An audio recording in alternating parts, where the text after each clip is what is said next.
Hi అండి అందరికీ. ఈరోజు చూపించే రెసిపీ వచ్చేసి స్ట్రీట్ స్టైల్‌లో చల్ల పునుగులండి. అలాగే టొమాటో చట్నీ. ఈ రెండిటి కాంబినేషన్ కూడా చాలా బావుంటది కదండీ! అవునండి. చాలా టేస్టీగా ఉన్నాయి. చట్నీ కోసం పునుగులు తింటున్నామా, పునుగుల కోసం చట్నీ తింటున్నామా అన్నట్టు దేనికదే టేస్టీగా కుదిరాయండి.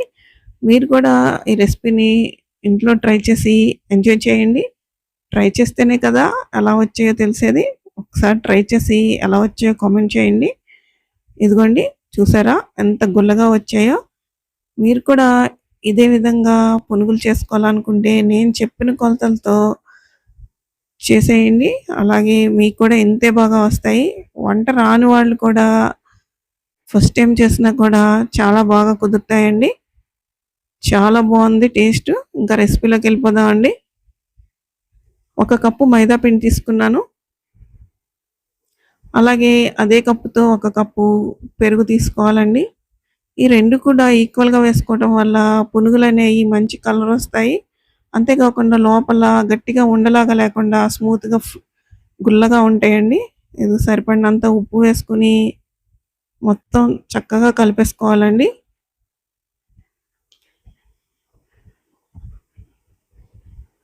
చూసారా పెరుగు మనం ఈక్వల్ క్వాంటిటీ తీసుకోవడం వల్ల ఈ మైదా పిండనేది స్టిక్కీగా లేకుండా ఉంటదండి. చాలా బాగా ఉంటాయి. ఇప్పుడు కొంచెం కొంచెం వాటర్ వేసుకొని పునుగుల కన్సిస్టెన్సీ వచ్చే వరకు కలుపుకోవాలి.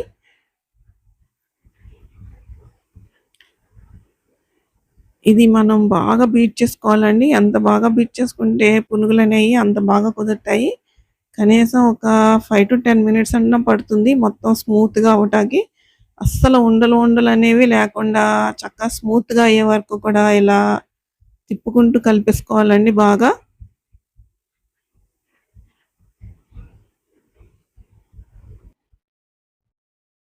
మీకు చూపిస్తానండి కన్సిస్టెన్సీ ఎలా ఉండాలో.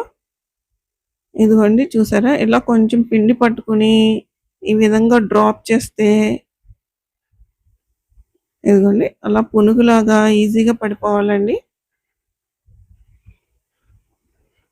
ఇదండి కరెక్ట్ కన్సిస్టెన్సీ. ఇలా మూత పెట్టేసి ఒక గంట, అరగంట పక్కకు పెట్టేసుకోండి. నేనైతే ఒక అరగంట పాటు పక్కకు పెట్టేసాను. తర్వాత మూత తీసాక ఇప్పుడు ఒక చిటికెడు సోడా ఉప్పు వేస్తున్నాను అంతే అండి. మనం పెరుగు ఎక్కువ వేసుకున్నాం కాబట్టి సోడా ఉప్పు ఎక్కువ పట్టదండి. జస్ట్ ఒక చిటికెడు వేసుకున్నాను. అస్సలు ఆయిల్ లాగలేదండి. మీరు చెప్తే నమ్మరు. ఇప్పుడు బాగా బీట్ చేసుకోవాలి. ఇలా బీట్ చేసుకుంటే పిండిలో ఎయిర్ బబుల్స్ ఫామ్ అయ్యి మనం పునుగులు వేసినప్పుడు చక్కగా లోపల గుల్లగా వస్తాయండి. ఇట్లా ఒక 5 మినిట్స్ మళ్ళీ ఈ విధంగా బీట్ చేసుకున్నాకండి మళ్ళీ చూపిస్తున్నా ఒకసారి చూడండి కన్సిస్టెన్సీ. ఇలా డ్రాప్ అవ్వాలండి పిండి ముద్ద. నేను ముందుగానే ఆయిల్ వేడి చేసుకున్నానండి. ఆయిలు మనం పునుగులు వేయంగానే అలా పైకొచ్చేయాలి. అంత వేడయ్యాక అప్పుడు పునుగులేసుకుంటే పునుగులనేవి ఆయిల్ లాక్కుండా ఉంటాయండి. ఇక్కడ ఇంకో టిప్ అండి. మనం ఒకసారి చెయ్యి తడి చేసుకొని పునుగులు గాని వేసుకున్నామంటే ఈజీగా డ్రాప్ అవుతాయి. అంతేకాకుండా పైన స్మూత్‌గా మంచి గుల్లగా వస్తాయండి. ఎప్పుడైనా మనం పునుగులు వేసినప్పుడు ఒకసారి చెయ్యి తడి చేసుకొని వేసుకోవాలి. అప్పుడు పిండి ముద్దనేది మనకి ఈజీగా డ్రాప్ అవుతది. మన చేతికి అంటుకోకుండా.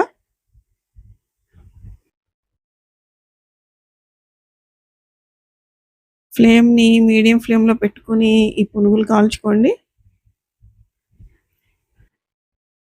మనం పునుగులేసినప్పుడు ఫ్లేమ్‌ని లో ఫ్లేమ్‌లో పెట్టి వేసుకోండి. పునుగులన్నీ వేశాక అప్పుడు మీడియం టు హై ఫ్లేమ్‌లో ఫ్రై చేసుకుంటే సరిపోతుంది.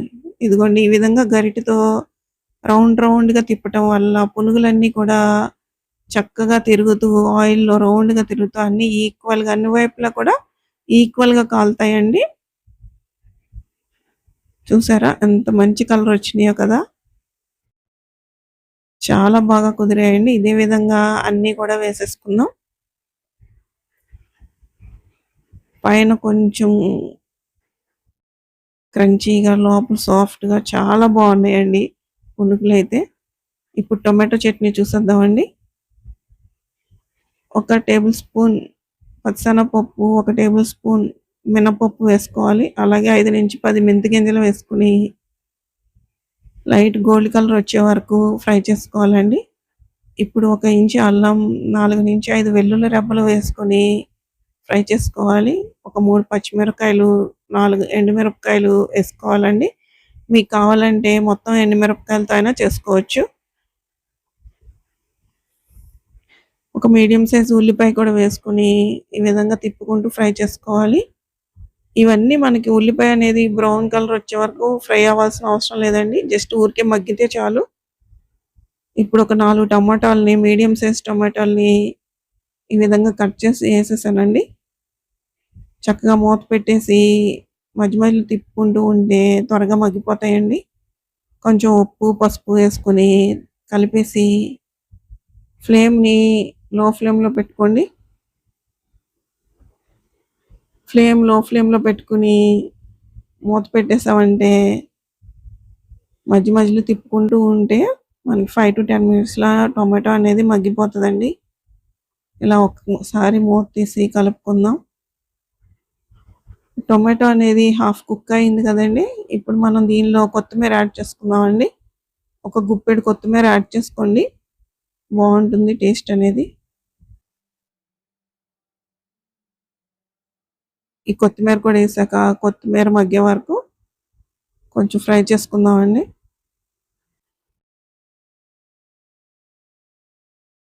మళ్ళీ ఒకసారి మూత పెట్టేసి ఒక 2-3 మినిట్స్ వదిలేద్దాము. అప్పుడు టొమాటో అనేది ఇంకా బాగా మెత్తగా మగ్గిపోతుంది. ఇదిగోండి చూసారా, ఈ విధంగా మగ్గిపోయింది కదా. ఇప్పుడు స్టవ్ ఆఫ్ చేసుకుని దీన్ని చల్లారనివ్వాలండి. చల్లారిపోయిందండి. మిక్సీ జార్లో వేసేసాను. వేసేసి కొంచెం కొంచెం వాటర్ యాడ్ చేసుకుంటూ ఈ కన్సిస్టెన్సీ వచ్చే వరకు మనం గ్రైండ్ చేసుకోవాలి. స్మూత్ పేస్ట్ లాగా గ్రైండ్ చేసుకోవాలండి. ఇప్పుడు దీనికి తాలింపు పెట్టేసుకుందాం. ఒకసారి సాల్ట్ చూసుకుని ఏమైనా తగ్గితే అడ్జస్ట్ చేసుకోండి. ఆవాలు, జీలకర్ర, కరివేపాకు తాలింపు వేసుకోవాలి.